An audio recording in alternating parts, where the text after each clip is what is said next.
Hello friends, welcome back to ultra smart study. आज इस video में हम बायो के कुछ इंपॉर्टेंट क्वेश्चंस करने वाले हैं। ये वीडियो उन सभी के लिए बहुत ज़्यादा यूज़फुल रहने वाली है जो किसी भी गवर्नमेंट एग्जाम की तैयारी कर रहे हैं, लाइक MPSI, जेल पहरी, SSC, PSC, RRB, railway, civil service, ETC।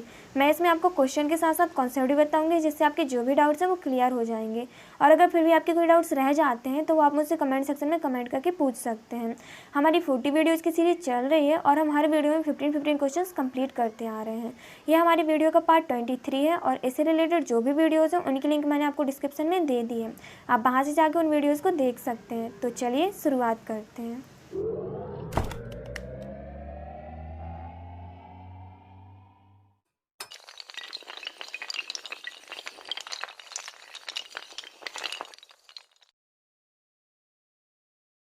Okay friends, 331 question आपकी स्क्रीन पर ये रहा। जब हम रबड़ के गद्दे वाली सीट पर बैठते हैं या गद्दे पर लेटते हैं तो उसका आकार परिवर्तित हो जाता है। ऐसे पदार्थ में क्या पाया जाता है? गतिज ऊर्जा, स्थितिज ऊर्जा, संचित ऊर्जा या विखंडन ऊर्जा? तो जो आपका राइट आंसर होगा ना वो क्या होगा? स्थितिज ऊर्जा। जब हम किसी रबड़ के गद्दे वाली सीट पर बैठते हैं या उस पर हम लेटते हैं तो उसके आकार में जो चेंजेस आते हैं, जो उसमें परिवर्तन होता है, वो किसके कारण होता है? वो स्थितिज ऊर्जा के कारण होता है। ठीक है, तो इसे आप याद रखना। अगला क्वेश्चन आपकी स्क्रीन पर ये रहा।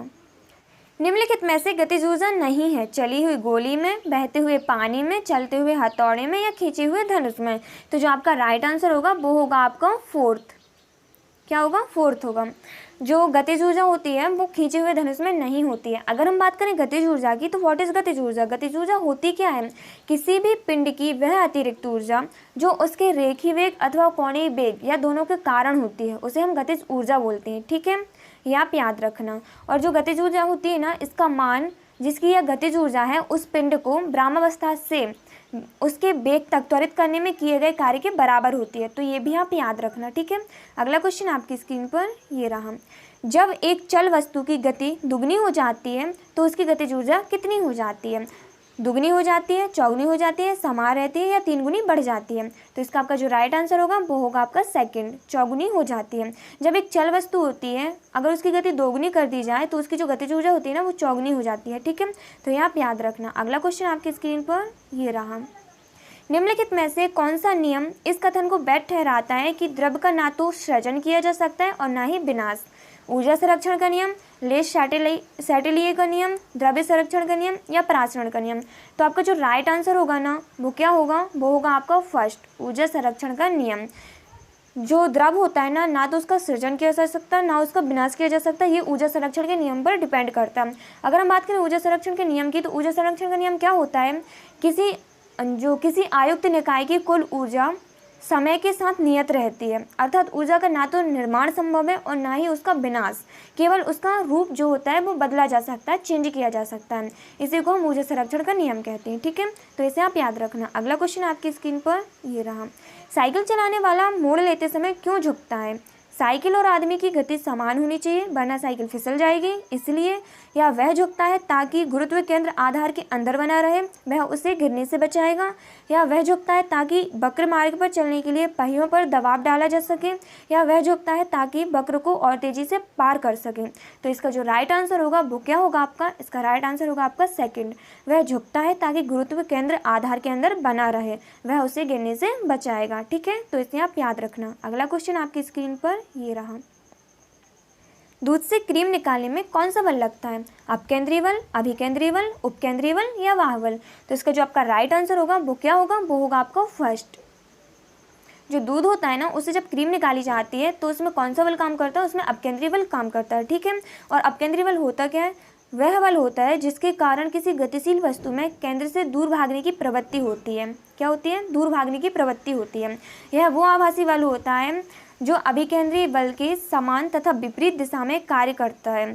ठीक है, और यह क्रीम सेपरेटर तथा सेंट्रीफ्यूगल ड्रायर अपकेंद्रीय बल के सिद्धांत पर कार्य करते हैं। तो इनको आप याद रखना। अगला क्वेश्चन आपकी स्क्रीन पर ये रहा। जब एक पत्थर को चांदी की सतह से पृथ्वी पर लाया जाता है तो इसका द्रव्यमान कैसा हो जाएगा, तो इसका द्रव्यमान बदल जाएगा, इसका भार बदल जाएगा, परंतु द्रव्यमान नहीं बदलेगा। भार और द्रव्यमान दोनों बदल जाएंगे, ना द्रव्यमान और ना ही भार बदलेंगे। तो इसका जो आपका राइट आंसर होगा वो होगा आपका सेकंड, इसका भार बदल जाएगा परंतु द्रव्यमान नहीं बदलेगा।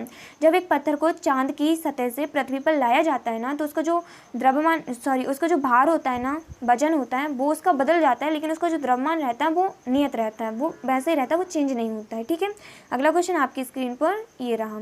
किसी लिफ्ट में बैठे हुए व्यक्ति को अपना भार कब अधिक मालूम पड़ता है? जब लिफ्ट त्वरित गति से नीचे आ रही हो, जब लिफ्ट त्वरित गति से ऊपर जा रही हो, समान वेग से नीचे आ रही हो, या समान वेग से ऊपर जा रही हो। तो इसका राइट आंसर क्या होगा आपका? इसका राइट आंसर होगा सेकंड, जब लिफ्ट त्वरित गति से ऊपर जा रही हो। किसी लिफ्ट में बैठे हुए व्यक्ति को अपना भार बहुत ज़्यादा अधिक मालूम कब पड़ता है? जब वो लिफ्ट त्वरित गति से ऊपर की ओर जा रही हो। ठीक है, अगला क्वेश्चन आपकी स्क्रीन पर ये रहा। एक लिफ्ट में किसी व्यक्ति का प्रत्यक्ष भार वास्तविक भार से कम होता है जब लिफ्ट जा रही हो त्वरण के साथ ऊपर, त्वरण के साथ नीचे, समान गति के साथ ऊपर या समान गति के साथ नीचे। तो इसका आपका जो राइट आंसर होगा वो क्या होगा? वो होगा आपका सेकंड, त्वरण के साथ नीचे। एक लिफ्ट में किसी व्यक्ति का प्रत्यक्ष भार वास्तविक भार से, मतलब जो उसका रियल ओरिजिनल भार होता है, उस भार से कम, भारों से कम महसूस होता है जब वो लिफ्ट त्वरण के साथ नीचे की साइड आ रही हो, नीचे आ रही हो। ठीक है, तो इसे आप याद रखना। अगला क्वेश्चन आपकी स्क्रीन पर ये रहा। पृथ्वी के गुरुत्वाकर्षण का कितना भाग चंद्रमा के गुरुत्वाकर्षण के सबसे नज़दीक है? तो कितना भाग सबसे नज़दीक है? इसका आपका जो राइट आंसर होगा वो होगा आपका 1/6। ये आप याद रखना। जो पृथ्वी होती है ना, उसका जो गुरुत्वाकर्षण होता है, उसका कितना भाग चंद्रमा के गुरुत्वाकर्षण के सबसे नज़दीक होता है, वो होता है 1/6। ठीक है, तो इसे आप याद रखना। अगला क्वेश्चन आपकी स्क्रीन पर ये रहा। लोलक की कालावधि द्रव्यमान के ऊपर निर्भर करती है, या लंबाई के ऊपर निर्भर करता है, या समय के ऊपर निर्भर करता है, या तापक्रम के ऊपर निर्भर करता है? तो इसका जो राइट आंसर होगा वो क्या होगा? सेकंड। जो लोलक होता है ना, उसकी जो कालावधि होती है वो लंबाई के ऊपर निर्भर करती है। ठीक है, तो इसे आप डायरेक्टली याद रख लीजिए। अगला क्वेश्चन आपकी स्क्रीन पर ये रहा। लोलक घड़ियाँ गर्मियों में क्यों सुस्त हो जाती हैं? इसका करेक्ट आंसर क्या होगा? इसका करेक्ट आंसर होगा आपका थर्ड। लोलक की लंबाई बढ़ जाती है, जिससे इकाई दोलन में लगा हुआ समय बढ़ जाता है, इसलिए जो लोलक घड़ियाँ होती हैं वो गर्मियों में सुस्त हो जाती हैं। ठीक है, तो इसे आप याद रखना। अगला क्वेश्चन आपकी स्क्रीन पर ये रहा। किसी सरल लोलक की लंबाई 4% बढ़ा दी जाए तो उसका आवर्तकाल कितना बढ़ जाएगा? 8% बढ़ जाएगा, 2% बढ़ जाएगा, 4% बढ़ जाएगा, या इनमें से कोई नहीं? तो इसका आपका जो राइट आंसर होगा वो होगा आपका सेकंड, 2% बढ़ जाएगा। ठीक है, किसी सरल लोलक की लंबाई अगर आप 4% बढ़ा देते हो, 4% बढ़ा देते हो, तो उसका जो आवर्तकाल होता है ना, वो 2% बढ़ जाता है। अगला क्वेश्चन आपकी स्क्रीन पर ये रहा। पार्श्व विकृति तथा अनुदैर्ध्य विकृति के अनुपात को कहते हैं, क्या कहते हैं? इनके अनुपात को बोलते हैं पिवासो अनुपात। पार्श्व विकृति जो होती है तथा जो अनुदैर्ध्य विकृति होती है, इनका जो अनुपात होता है उसे पिवासो अनुपात बोला जाता है। अगर हम बात करें अनुदैर्ध्य विकृति की, तो अनुदैर्ध्य विकृति क्या होती है?